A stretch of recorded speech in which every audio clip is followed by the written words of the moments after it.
রাজু, এই রাজু, দেখ এত বড় কাঁঠাল বাগান, তবু গাছে কোনো কাঁঠাল নেই। সারা বছরই কাঁঠাল বাগানটা এমনই থাকে, কোনো কাঁঠাল হয় না কেন রে?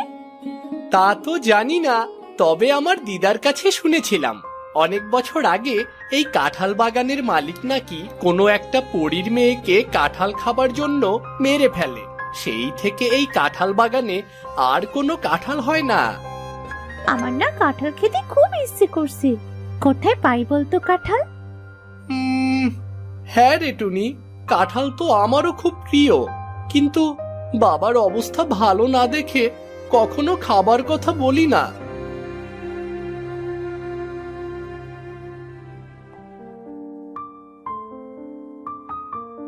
রাজু, ওই দেখ নদীর মাঝে একটা কাঁঠাল গাছ। দেখ না, দেখ কেমন অসংখ্য কাঁঠাল রয়েছে গাছটিতে। ওখানে যাবি কাঁঠাল খেতে? হ্যাঁ রে, নিশ্চয় যাব। চল, ওই দেখ ঘাটে একটা নৌকা।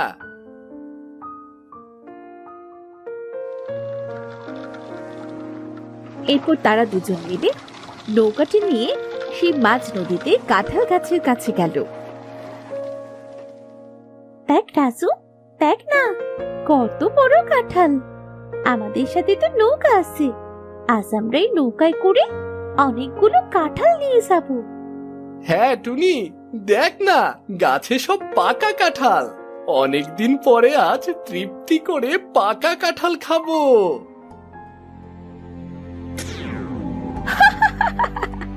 কাঁঠাল খাবি? খা, সারা জীবন ধরে খা, কিন্তু আর ছাড়া পাবি না। আমার কাছে থাকবি সারা জীবন ধরে। এই টুনি, এ তো পড়ি, কিন্তু এমন পাগলের মতো করছে কেন রে? তা তো বুঝতে পারছি না। কাঁঠাল খাবার দরকার নেই, তাড়াতাড়ি চল, আমরা এখান থেকে চলে যাই। তারা দুজন সেই কাঁঠাল গাছ থেকে নামতে গেল। তখনই পরীটা তার জাদু শক্তি দ্বারা দুজনকে একটা খাঁচায় বন্দি করে ফেলল। তোরা আর বাড়ি ফিরতে পারবি না। আমার মেয়েও তো আমার কাছে ফেরেনি, তবে তোরা তোরা কেন ফিরবি? চল, আমার রাজ্যে চল।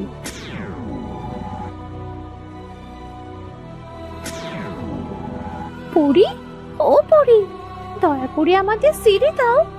তোরা তো আমার কাছে খুব ভালো থাকবি রে মা, তোদের সাথে রোজ আমি গল্প করব। আজ থেকে তোরা আমার বাগানের ফুল হয়েই থাক।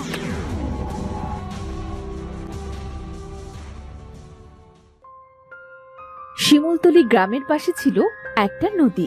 সেই নদীর মাঝে ছিল একটা কাঁঠাল গাছ, কিন্তু এই কাঁঠাল গাছটি কোনো বয়স্ক মানুষ দেখতে পেত না। ছোট ছোট বাচ্চারা নদীর পাড়ের কাঁঠাল বাগানে এসে যদি কাঁঠাল খাবার কথা স্মরণ করত, তবেই মাঝ নদীতে এই কাঁঠাল গাছটি সেই বাচ্চারা দেখতে পেত।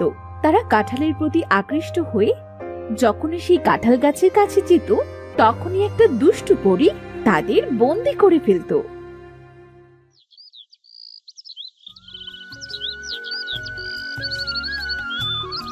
আচ্ছা বাবা, আমাদের ওই নদীর পাড়ে তো কত সুন্দর কাঁঠাল বাগান, এত বড় বাগানে কেন কাঁঠাল ধরে না বলো তো? এত কথা শুনে তোর কি কাজ শুনি? তোকে না বলেছি কখনো ওই কাঁঠাল বাগানে যাবি না। আহা গিন্নি, ছেলে মেয়েদের সাথে এভাবে কথা বলছো কেন? ওদেরকে বুঝিয়ে ভালোভাবে বলো। বোন, তোর কি কাঁঠাল খেতে মন চাইছে? হ্যাঁ রে ভাইয়া, আমার কাঁঠাল খেতে খুব মন চাইছে।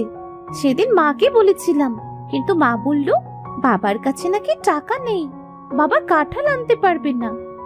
মা টুসি, কদিন ধরে তো বসে আছি মা, কোনো কাজ নেই। এবার কাজ করলে তোর জন্য আগে কাঁঠাল আনবো, ঠিক আছে মা? আচ্ছা বাবা, ঠিক আছে।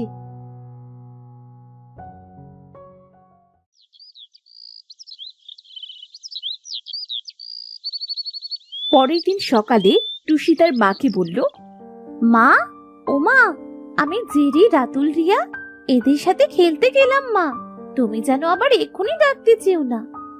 খাবার খেয়ে যা, তাহলে ডাকতে যাব না। খাবার না খেয়ে গেলে তো এক্ষুনি ডাকতে যাব। আমি তো খাবার খেয়ে নিয়েছি মা, আজ আমি ওদের সাথে অনেক সময় ধরে খেলবো, তুমি আমায় একটুও খেলতে দিতে চাও না। তোদের সাথে আর পারিনি বাপু, এত কথা যে কোত্থেকে শিখলি তা কে জানে। যা গিয়ে খেলগে, তবে সকাল সকাল বাড়ি ফিরে আসিস কিন্তু। টুসি তার বন্ধুদের সাথে খেলতে এলো। তারা সবাই অনেক সময় খেলা করার পর হঠাৎ করে জেরি বলল, এই শোন, আমরা সবাই আজ একসাথে নদীর পাড়ে ঘুরতে চাই, চল। শুনেছি নদীর ধারে অনেক সুন্দর সুন্দর গাছগাছালি আছে। হ্যাঁ হ্যাঁ, আমি যাব। তো অনেক দিনের ইচ্ছে কি নদীর পাড়ে গিয়ে মন করে খেলা করব। তাহলে আর দেরি কেন? আমাদের সবার তো একই ইচ্ছে, চল সবাই সবাই মিলে আনন্দ করে আসি। তারা সবাই একসাথে নদীর পাড়ে গেল। নদীর পাড়ে গিয়ে তারা সবাই খুব খুশি হলো। এই, ওই দেখ কত সুন্দর কাঁঠাল বাগান। কাঁঠাল বাগানের ভেতরে চল, আমরা সবাই ওখানে বসেই খেলবো।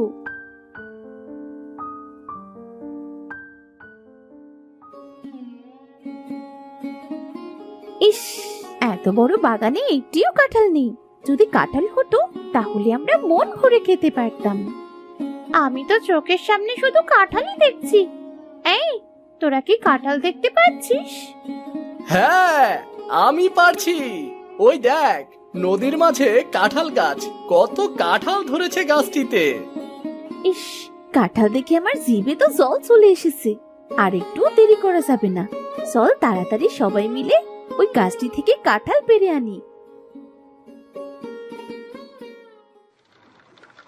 তারা সবাই ঘাটের নৌকো নিয়ে সেই কাঁঠাল গাছটির কাছে এলো।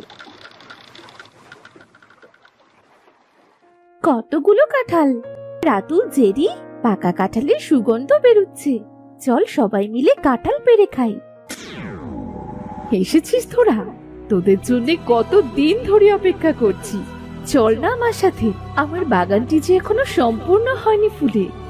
এ তো একটা পরী, কত সুন্দর দেখতে। পরী, তুমি কি আমাদের সাথে কাঁঠাল খাবে? চল আমার সাথে, চল আমার রাজ্যে চল, এর থেকেও ভালো জিনিস খেতে দেব। সত্যি? হ্যাঁ সত্যি, যাবি আমার সাথে? হ্যাঁ পরী, আমি যাব তোমার সাথে। তাহলে চল, আর দেরি কিসের?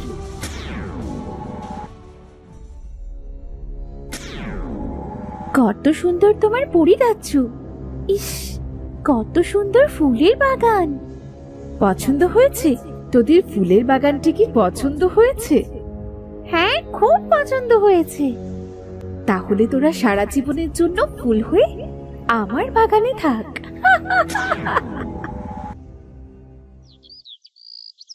এইদিকে সকাল গড়িয়ে দুপুর গড়িয়ে বিকেল নামলো। টুসি সহ তার বন্ধু বান্ধবদের সবাই খুঁজতে লাগলো।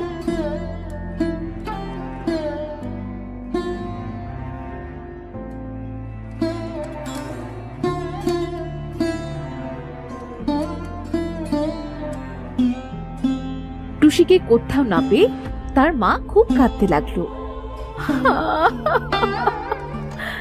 এবার আমার মেয়েটা কোথায় গেল? কোথায় পাবো আমার মেয়েটাকে? বাবা শিমুল, খোঁজ পেলি আমার মেয়েটার? না মা, বোনকে কোথাও খুঁজে পেলাম না। তুমি কেঁদো না মা, যে করে হোক বোনকে আমি খুঁজে আনি। সব জায়গা দেখেছি আমি, একটু নদীর পাড়টা দেখে আসি। আমার মেয়েকে এনে দে, সেখান থেকে হোক আমার মেয়েকে এনে দে। শিমুল মন খারাপ করে বাড়ি থেকে বেরিয়ে হাঁটতে হাঁটতে নদীর ধারে গেল। নদীর ধারে অনেক জায়গা খুঁজেও অবশেষে নদীর ধারে সে ক্লান্ত হয়ে বসে পড়ল। কি করবো এবার আমি? বোনকে কোথায় খুঁজে পাবো? বোন, কোথায় তুই? চলে আয়, বাড়ি চলে আয়। তোমার বোন ও বন্ধুটি পরিতার রাজ্যে ফুল বানিয়ে রেখেছে। কে কে বললো এ কথা? আমি গো, আমি। পানিতে দেখো, আমি একটা মাছ। মাছ? আমার বোনকে কেন পরি ফুল বানিয়ে রেখেছে এই মাছ? আর তুমি বা কে? আমি এই নদীর জাদুই মাছ। পরীর কথা আর কি বলবো, সে তো অনেক কথা। আমি সব শুনতে চাই মাছ, দয়া করে আমাকে বলো, আমি আমার বোনকে বাঁচাতে চাই। শোনো তাহলে, ওই যে কাঁঠাল বাগান দেখছো, সেখানে অনেক কাঁঠাল হতো। পরিরাজ্যে পরীদের কাঁঠাল খুব পছন্দের ছিল। ওই পরিরাজ্যে থেকে কিছু পরী রোজ রাতে ওই কাঁঠাল বাগান থেকে কাঁঠাল খেয়েছি। তো দিন দিন বাগান থেকে কাঁঠাল কম হওয়ায় ওই কাঁঠাল বাগানের মালিক একদিন খুব রেগে গেল। কে কে আমার কাঁঠাল বাগান থেকে রোজ রোজ কাঁঠাল চুরি করে? আজ আমি দেখব কার এত বড় সাহস আমার কাঁঠাল বাগান থেকে কাঁঠাল চুরি করে। আজ রাতে আমি হাতে নাতে ধরবো। ওদিকে পরিরাজ্যে অনেকগুলো পরী পরীকন্যাকে বলল, পরীকন্যা, আমরা এখন পৃথিবীতে যাব কাঁঠাল খেতে। তুমি থাকো তাহলে, আমরা এখন আর খেলবো না। আমিও তোমাদের সাথে কাঁঠাল খেতে যাব। চলো, আজ আমরা সবাই একসাথে কাঁঠাল খেতে যাই। ছোট্ট পরীরা যখন সবাই একসাথে কাঁঠাল বাগানে এলো, তখন কাঁঠাল বাগানের মালিক সবগুলো পরীকে তাড়া করতে শুরু করলো। হঠাৎ করে কাঁঠাল বাগানের মালিক পরীকন্যাকে ধরে ফেললো। এতদিন ধরে তোরাই তাহলে আমার কাঁঠাল সব খেয়ে যাস, তাই না? আজ যখন তোকে ধরতে পেরেছি, তখন আজ তোকে মেরেই ফেলবো। দয়া করে আমায় ছেড়ে দাও, আমি কখনো তোমার বাগানের কাঁঠাল খাইনি। আজ প্রথমবার এসেছি, ছেড়ে দাও আমায়। ধরা পড়লে সবাই এমন ভালো সাজে? তোর এই দুটো ডানা আজ আমি ভেঙে দেব, যেন মানুষের কাঁঠাল খাবার কথা আর কখনো মনে না আসে। না! পরীকন্যার দুটো ডানা ভেঙে দেওয়ায় সে মারা যায়। তখন কাঁঠাল বাগানের মালিক পরীকন্যাকে নদীতে ছুঁড়ে ফেলল। সে থেকে পরীকন্যার মা পরীকন্যার জন্য পাগল হয়ে যায়, আর তার জাদু শক্তি দ্বারা এই মাঝ নদীতে একটা কাঁঠাল গাছ তৈরি করে, আর ছোট্ট বাচ্চাদের এই কাঁঠাল গাছে আকর্ষিত করে। যখনই বাচ্চাগুলো কাঁঠাল খেতে কাছে আসে, তখনই পরী তাদের রাজ্যে নিয়ে গিয়ে তার বাগানে ফুল বানিয়ে রাখে। হ্যাঁ, তাহলে কি আমি আমার বোনকে আর কোনোদিনও ফিরে পাবো না? হ্যাঁ, পাবে। এই নাও, এই মাছের কাঁটা। এই কাঁটাটা ওই গাছে ছোঁয়ালে গাছের দরজা খুলে যাবে, ওর ভেতরে পরী থাকে। সেখানে গিয়ে দেখবে পরী ফুল বাগানে বসে ফুলেদের সাথে গল্প করছে। তুমি পেছন থেকে গিয়ে তার গলায় যদি কাঁটাটা ফুটাতে পারো, তবেই পরী সুস্থ হয়ে যাবে, আর সব বাচ্চারা মুক্তি পেয়ে যাবে। তারা সবাই ফুল থেকে মানুষ হয়ে যাবে। শিমুল কাঁটাটি হাতে নিয়ে নৌকোয় করে সেই কাঁঠাল গাছের কাছে গেল।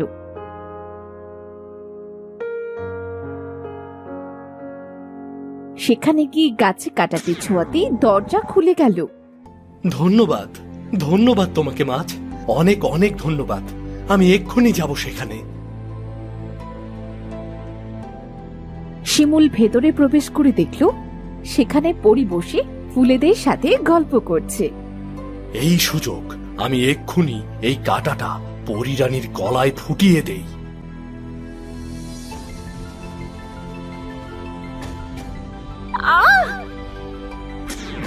ভাইয়া! বোন, বোন আমার, তুই বারণ করার পরেও কেন এদিকে আসলি? মা তোর জন্য কত কান্না করছে। ভাইয়া, আমার অনেক বড় ভুল হয়েছে। চলো ভাইয়া, আমরা সবাই বাড়ি ফিরে যাই। তোমরা সবাই এসো, আমার সাথে এসো সবাই।